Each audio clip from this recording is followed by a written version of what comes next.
Muted. Great. Hi, everyone. Welcome to today's Friday Sugar Support Call. Thanks, everyone, for joining us. It looks like we're still waiting on a few more people, but we can go ahead and get into some housekeeping and updates so that we can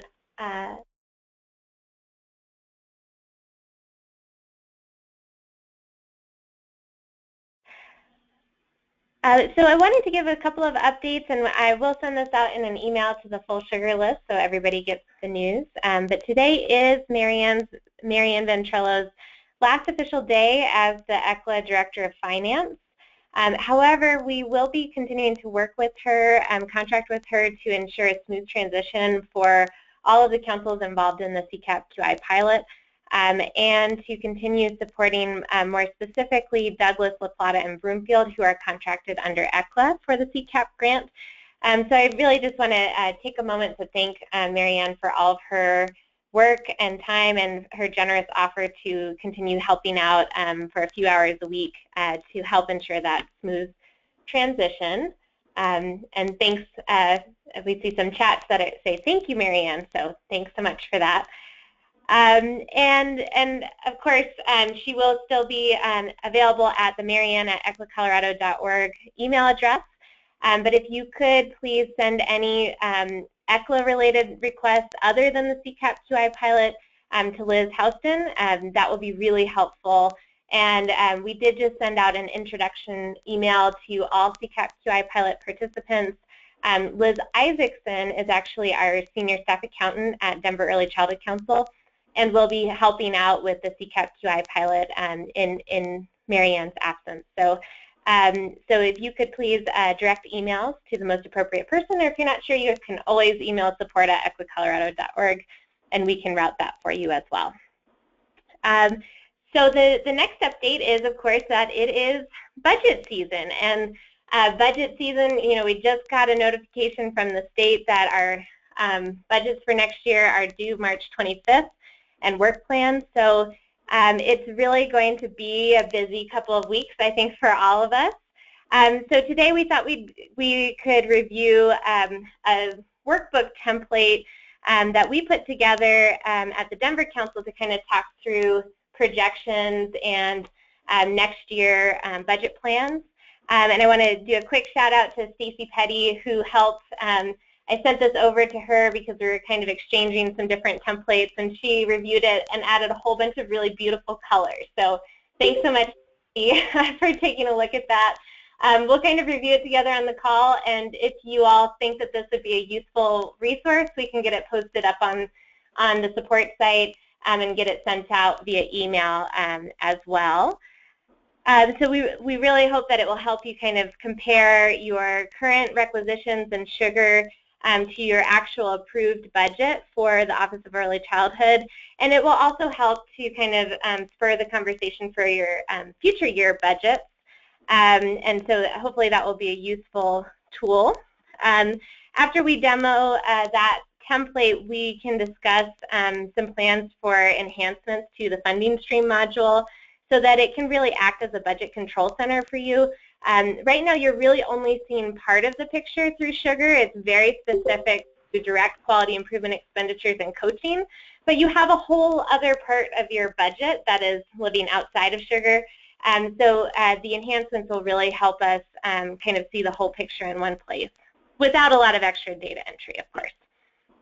Now, since it is such a busy time, and since the ECLA meeting is next 2 weeks from now on March 18th, you know, we hope to see all of you there on the 18th. We have decided to go ahead and cancel the sugar support calls for next week on the 11th. The 18th, of course, is ECLA State TA Day, so we'll see many of you there.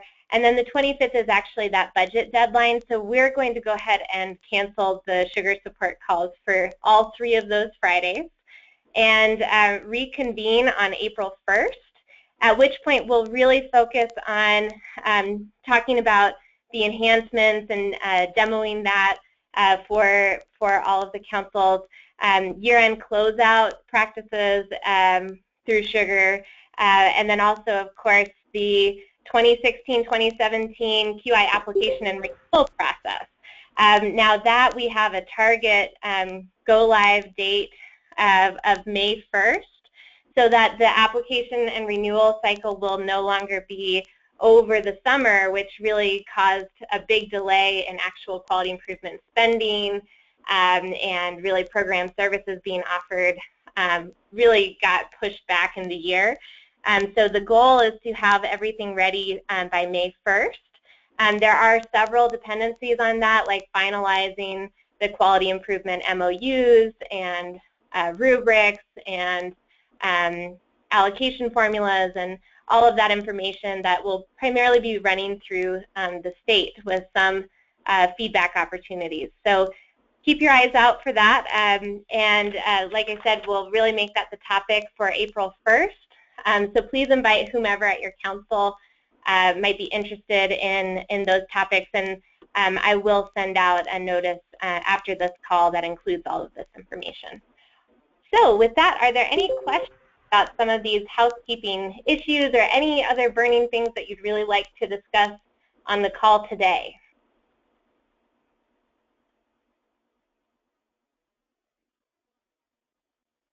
All right, sounds like there aren't any questions. So we'll jump right into this now beautiful spreadsheet. Again, thank you to Stacy for helping make it a little bit more user-friendly. But keep in mind, I created this for the Denver Early Childhood Council program managers for our QI grants.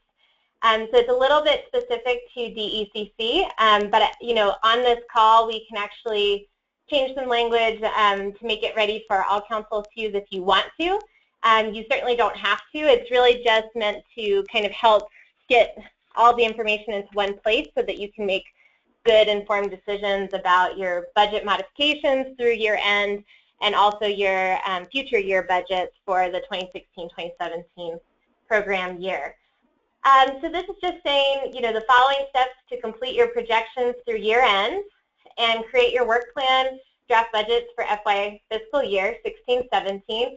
This will also help you reconcile your Sugar Requisitions, number of participating providers, and activities to your approved QI budget. So this is really meant to look at one grant at a time, so you can actually create one of these worksheets per grant. For all of the councils participating in the CCAP program, we actually sent this out to you already, so you can take a look at that and also use it for your other grants as well. So for the prep work, you want to have in your hands your grant funder approved budget and copy it. Muted. Unmuted. Tab. I think someone just unmuted themselves. Would anyone like to speak up with a question or a comment?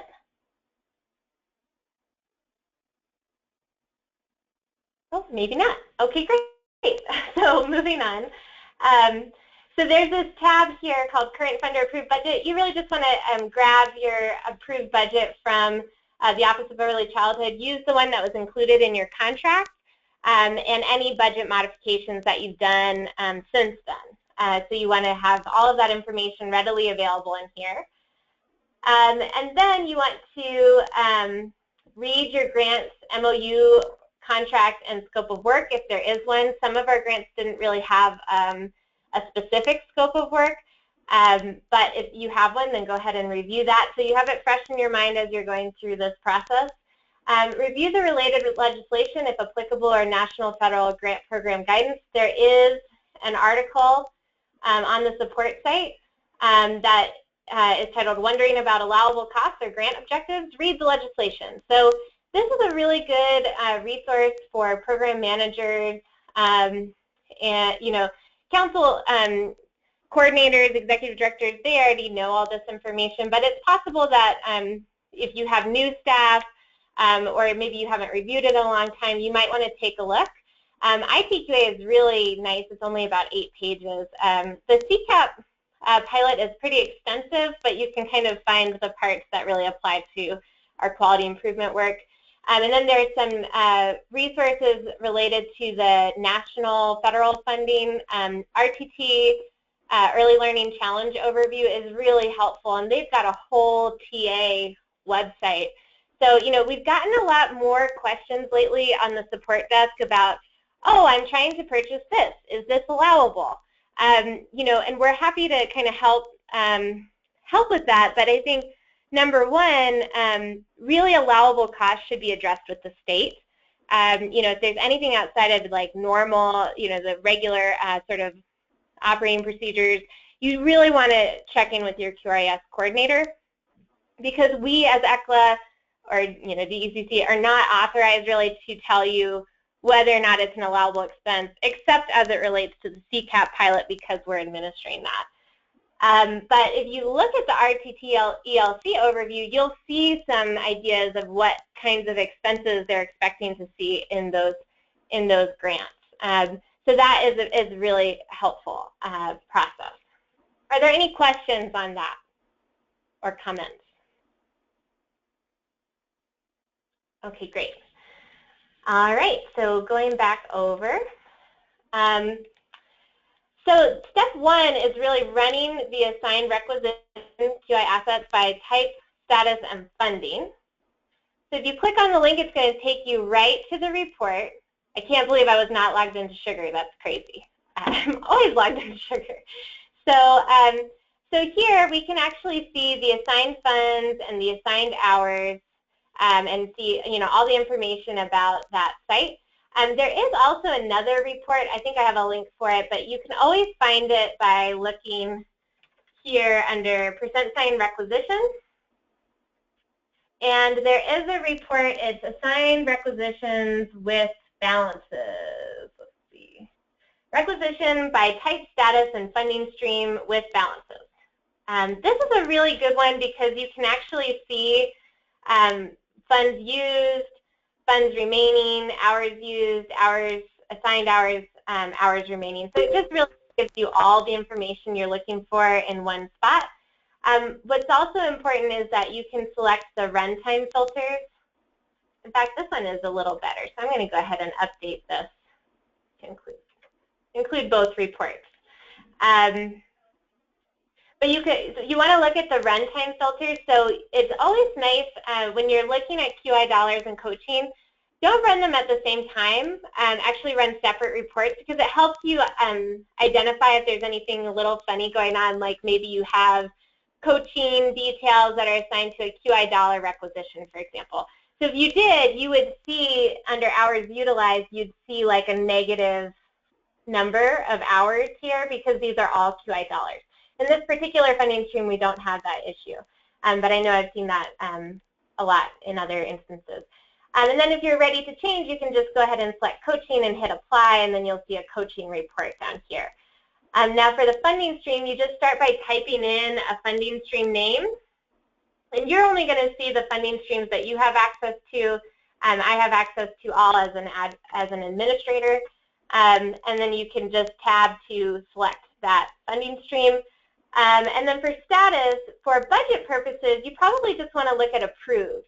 Now, if you run it and you're like, oh my gosh, I still have, you know, $30,000 left even after I've looked at all my approved requisitions, then you might want to go back and see if you have any in waitlisted or preliminary, because maybe that means, you know, you could actually accept more child care providers into the program than what you originally thought you could. So that's a possibility as well.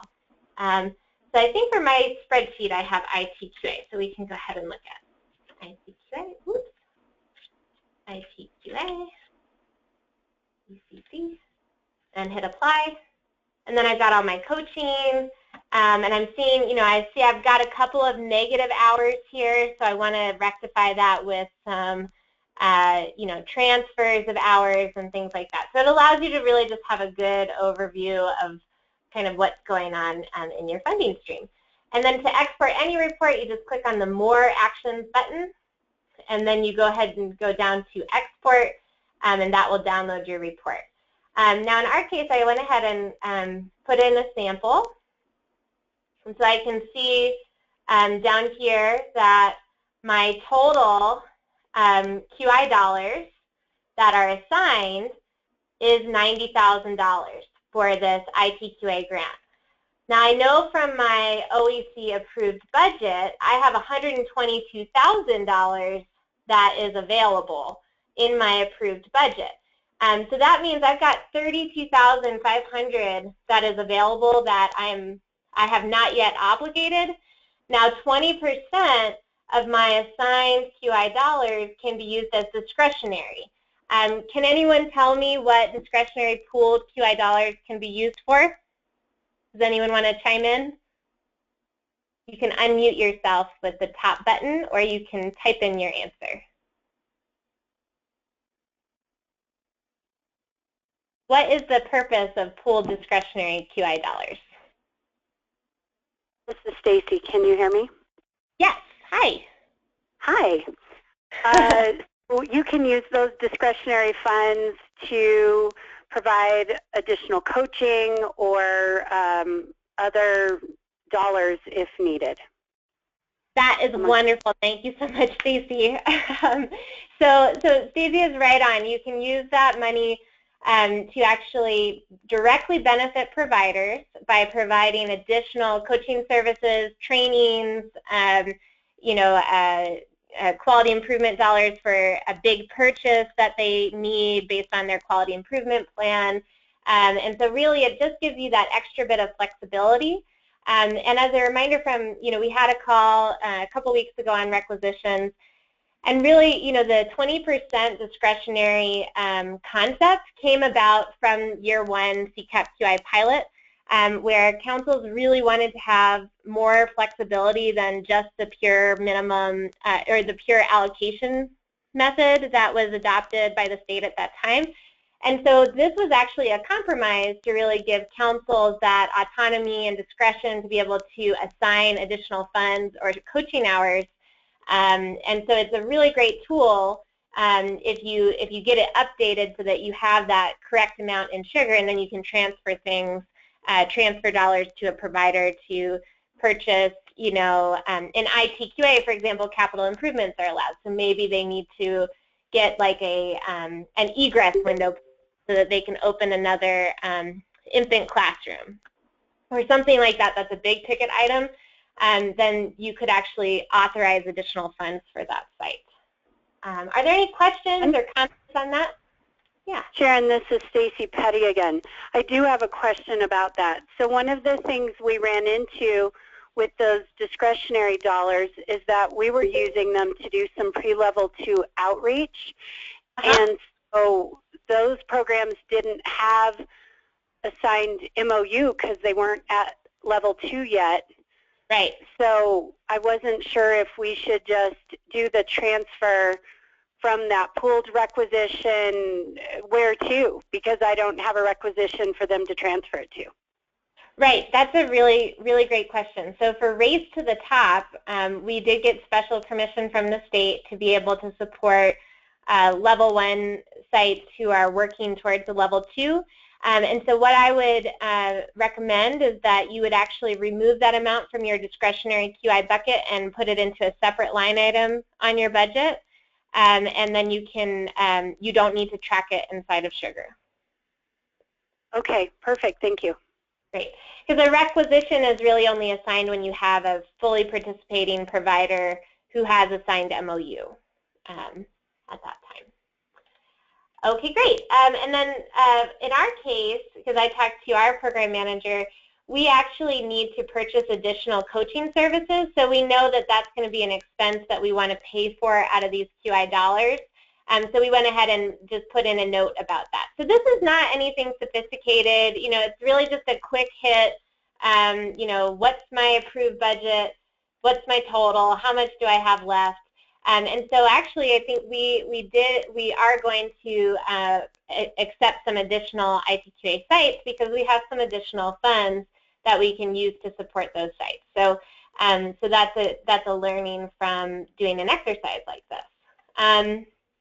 Now you can, going back to the steps,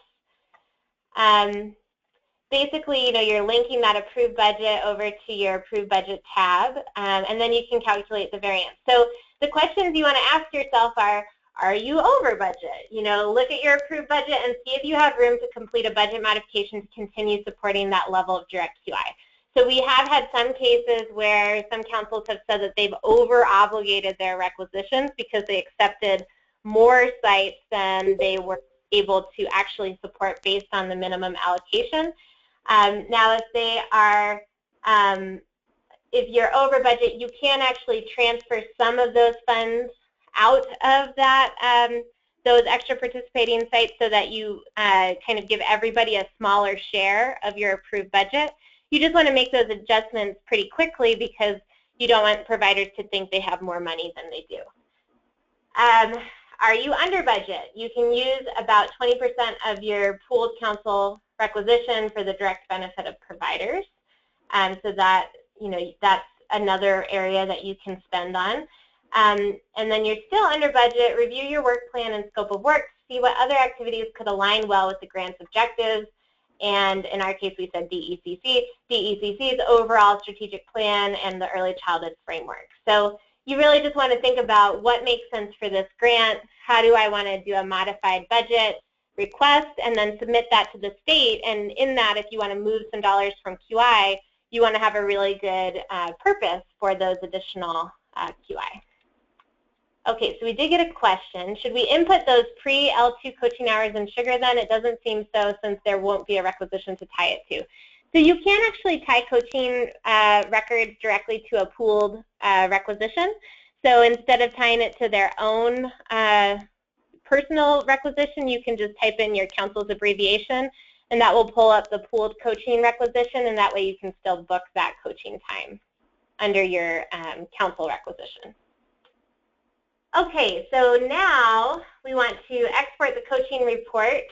So you use the same report and you just go toggle the type here from QI dollars to coaching, and you can export this report. And in our case, we have a split between external coaching and internal coaching, and external coaching has a rate, and so there are dollars associated with it. And internal coaching does not have a rate because that's budgeted in your personnel budget. So that's all $0, but you still have hours. So we can see, you know, we've got 80 external coaching hours, and we've got 270 internal coaching hours for this grant. And so we can see that very clearly, and we can also figure out you know, whether or not we can support that from an FTE perspective. So if we pop over to our steps, it's indicating, you know, you want to verify internal versus external coaching assignments. So if you're using a contracted coach, you need to change the assignment type from internal to external and put in the coaching rate. I think most of us are using mostly internal coaches, so that is the default. So you don't have to change anything if you have an internal coach. You can then verify the total FTE, full-time equivalency, for coaches that you need through the end of the year. And here's a formula. Now, you may have a different formula in your council, but you can think about it. If you think about the one rule, that a third of a coach's time can be spent out in the community coaching, and 2/3 of that coach's time is going to be indirect in the sense that, you know, maybe they have to attend trainings, there's staff meetings, or there are holidays. You know, there's all kinds of things that keep coaches from directly coaching. So you want to take that, your total coaching hours assigned times 3, and then divide that by 2,080, which is the total number of hours in someone's work year if they work 40 hours a week. So that's how you can get your FTE needed for coaching services. So if we come back over here, you know, I can see, here's the formula. See, my total coaching hours times 3 is 810, and then I've just typed in 2,080, and then I calculated the FTE, which I would probably just round up to 0.4 FTE. So I would want to make sure that I have 40% of a coach in my ITQA grant to support that number of coaching hours. Are there any questions on that? So you're not actually tracking the personnel expense in Sugar, but you're tracking how many hours they can deliver in Sugar.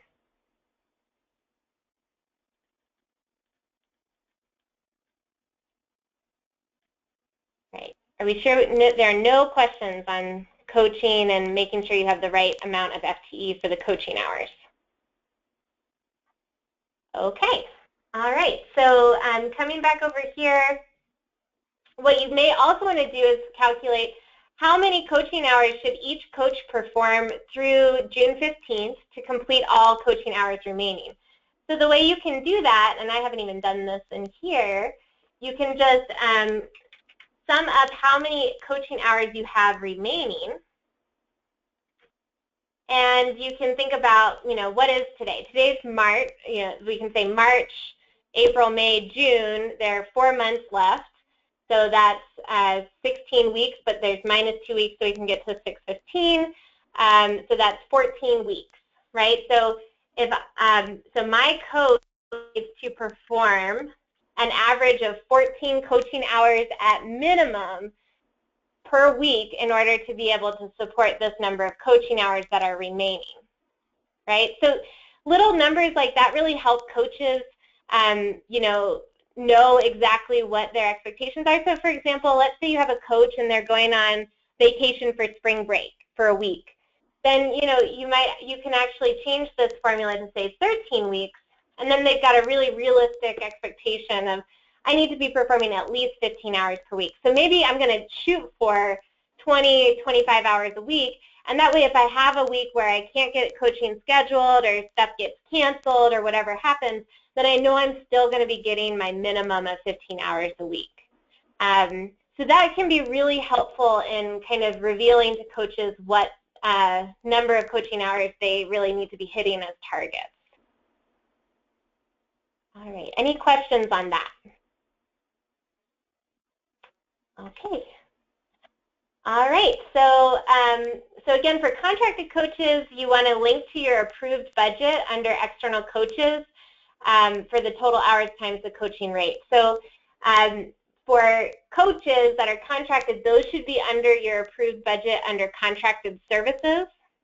And so you want to take your contracted services line item and make sure that you have a sufficient budget to support all of your external coaches, all the external coaching hours that you have booked in Sugar. Okay. So again, this is just kind of asking you some questions. If you're over budget, here's what you can do. If you're under budget, here's what you can do. And then in our case, we use QuickBooks, which is QB for us. And so we can run a current budget to actuals report. And what I like to do is provide that to our program managers monthly at the time of the financial report submission to the state. But also, around mid-year, we're a little late this year, but around mid-year, we want to do a budget to actuals check-in and really look and see, are we on track to spend all of the funds in the designated, for the designated purposes under the approved budget?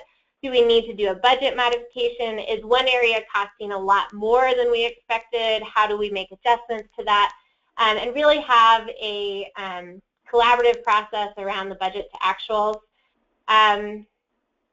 So here it's indicating that the funder approved budget is the most accurate in the contract itself. And then we have to break that into our chart of accounts, so it might be a little bit different. So then, for step 5, this is all in preparation for doing the projections for year end and then also looking at next year's budget. So the 5th step is actually working with their team to complete a shared departmental work plan based on the strategic plan and grant objectives. So we are shifting to having department work plans that then feed into the individual grant work plans. Since we administer quite a few quality improvement grants, kind of helps streamline some of that process.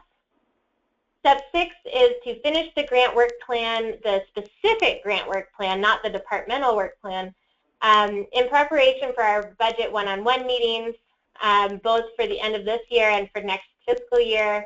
and you can use one work plan template for both years or break them into two separate work plans. So all of this is really in preparation for, we have one-on-one budget meetings scheduled over the next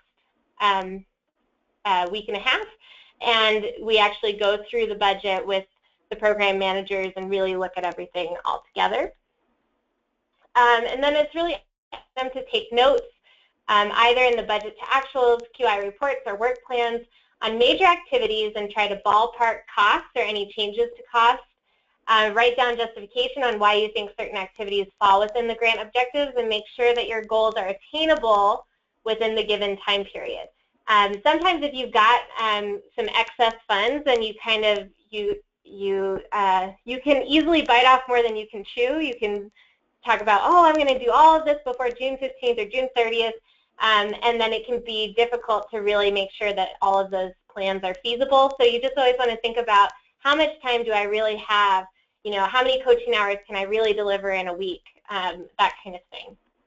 And then step 8, and so I think we have a mix of financial people and program people on the call today, but really a collaboration between your financial person and your program manager person or program coordinator.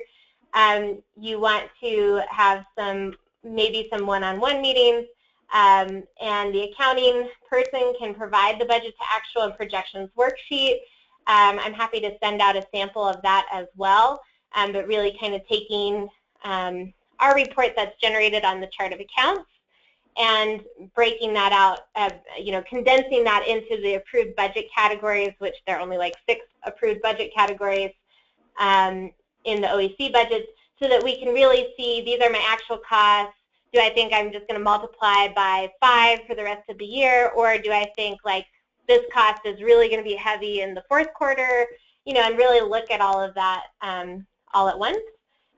And we, as the accounting team, we always pencil in the personnel, operations, and administrative costs for our program managers so they can really focus on the program side. And then they will, you know, the program manager can guide the accounting team through the current spending projections and direct program expenses and any new ideas that may require budget modification. They'll guide us through the grant work plan for the next fiscal year so that we can start the draft budget submission for the next fiscal year. And then by the end of the meeting, we should have a budget modification ready if it's needed to submit to the funder. And we can update the accounting system to reflect the new budget amounts. Are there any questions on that? Okay. So step 9 is inform the program staff of any important changes, goals, targets, and you know, if you have any incentives for meeting certain targets and that kind of thing, then you can talk about that. So for example, if you've got $500,000 of, or let's say $400,000 of QI spending left across all your grants through the end of the fiscal year, that means probably you should have a target of like $150,000 a month in spending each month until the last month, which should be quite a bit smaller because it's just really the wrap-up period. Step 10 is get final feedback, review on next year's work plans from your teams, finalize and submit to accounting, and so that we can incorporate the budget changes and set a final budget before submission, which of course, as we know now, is due March 25th. And then there's just a little, woohoo, we're done, kind of message at the bottom. So are there any questions on any of these steps? Does anyone want to talk about their internal budget process and kind of how they see Sugar helping with that process and that kind of thing, projections and anything like that? We do have a few financial people on the call.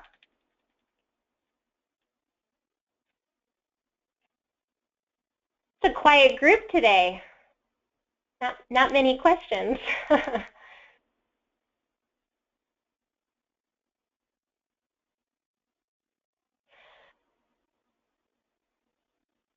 Okay, I guess I'll end the silence. So, you know, if you feel like this is helpful, I can send this out to the Sugar list.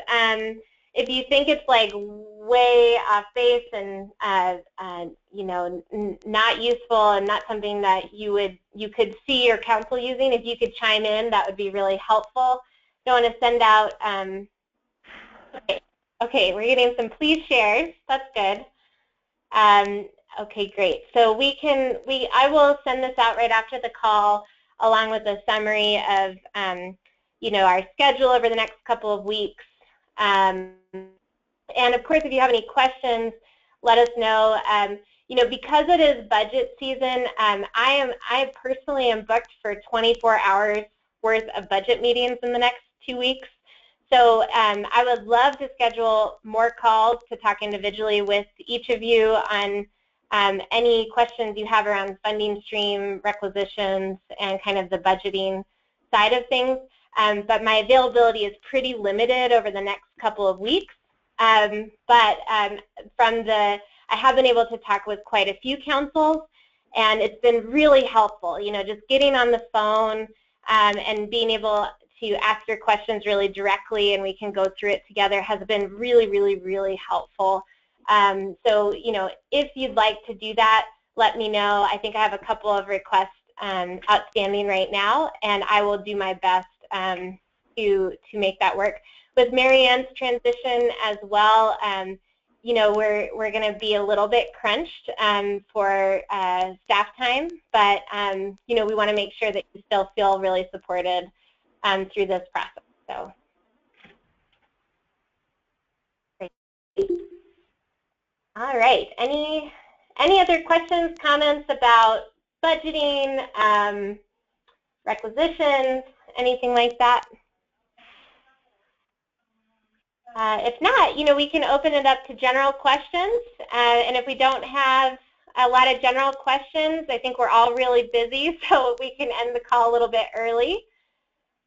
Let's see, will this be removed? Oh, reviewed at ECLA meeting. I have a feeling we will be talking quite a bit about budgets at the ECLA meeting. I'm not sure if this particular tool will be reviewed at the ECLA meeting, but you know, we are all working on budgets right now and year-end projections and things like that. So I have a feeling that that will be a major topic of discussion.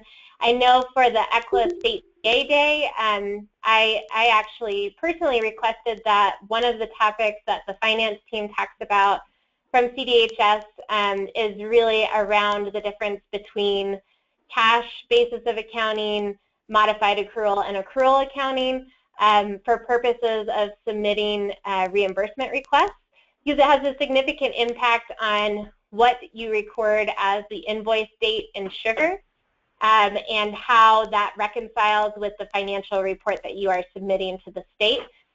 So I am hopeful that that topic will get covered very well that day, and I know the finance team has quite a few things that they'll be working on covering for that day. I don't know if anyone from the state is on the call that would like to speak to the agenda of the State TA Day at all.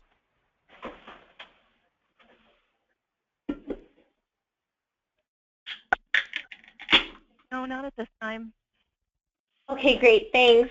Thank you. Great. So yeah, if there's anything that you specifically want to talk about at the ECLA membership day, go ahead and email Liz Houston, and she can see if it's on the agenda or see if there's any way that we can cover that topic at that meeting. So it looks like we are still confused as to whether or not we need to enter the pre-level 2 coaching hours. If so, which requisition do we tie to? So, so what you would do, I'll pull up an example. So if we go under coaching details, now it's up to you. If you want to go ahead and create level 1 coaching requisitions, you are more than welcome to do that. You can always create a requisition. You just need to remember to tie it to the funding stream that's supporting the coaching hours. So if that's more organized for you, then you can do it that way.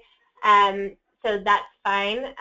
But what you can also do is if you go to create a coaching detail record, you can, I'm going to type in my test, build child care test. The program abbreviation is BILL, But instead of selecting bill as the requisition, I'm actually going to start typing DECC, and that is going to pull up all of my pooled DECC requisitions. So let's pretend like Bill's child care test is a level 1 site. I'm going to put it to this DECC RTTQI internal coaching. And that way I know that this is still billable to RTT, but Bill doesn't have his own requisition because he hasn't gone through the RTT application process. Does that help answer your question? And then it will also deduct from your pooled requisition, so you still have a real remaining balance for that pooled requisition.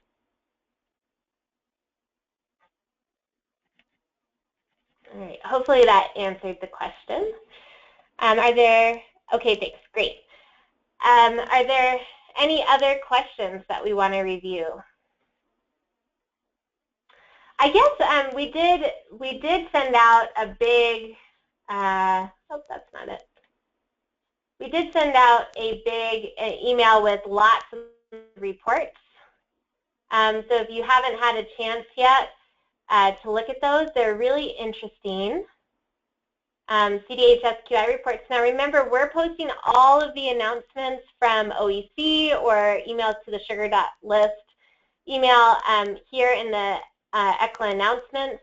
There's also, you know, all councils have access to be able to actually post their own content on here. So if you want to, you could post templates that you're using or coaching information that you share with peer coaches. You know, you can post anything you want in the ECLA forums, or if there's not a forum that you feel like fits what you want to post, we can create a new forum. It's very flexible.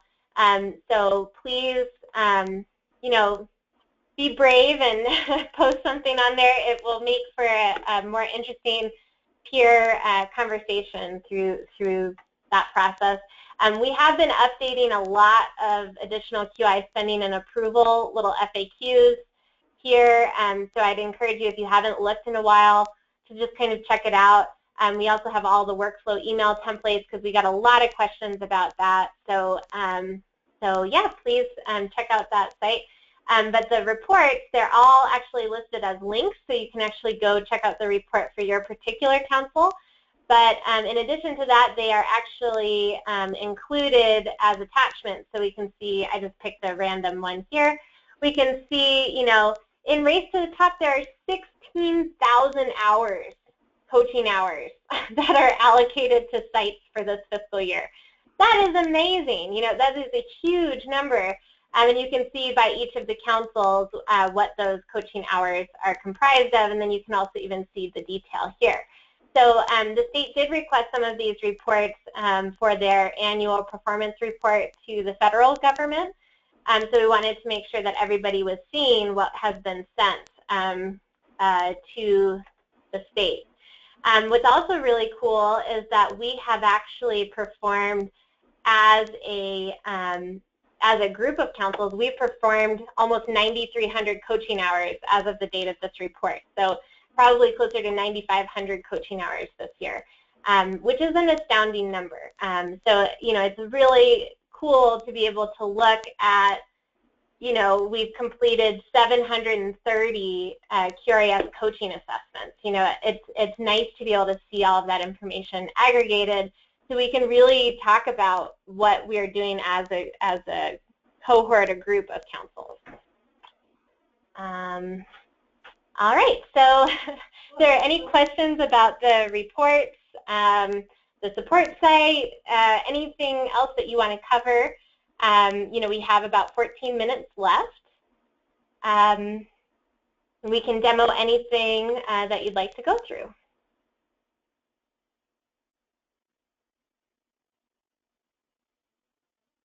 All right. It must have been a long week this week. It was a long week for us too.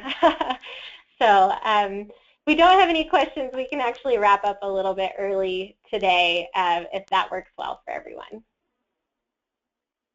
Thank you. I heard a thank you. Yes. Okay, great. Well, everyone's off the hook. So you can take your extra 10 minutes and get caught up on email or whatever. So thanks so much, everyone. I hope you have a wonderful weekend. And looking forward to seeing you at the ECLA State TA Day if you're planning on attending. Thanks so much.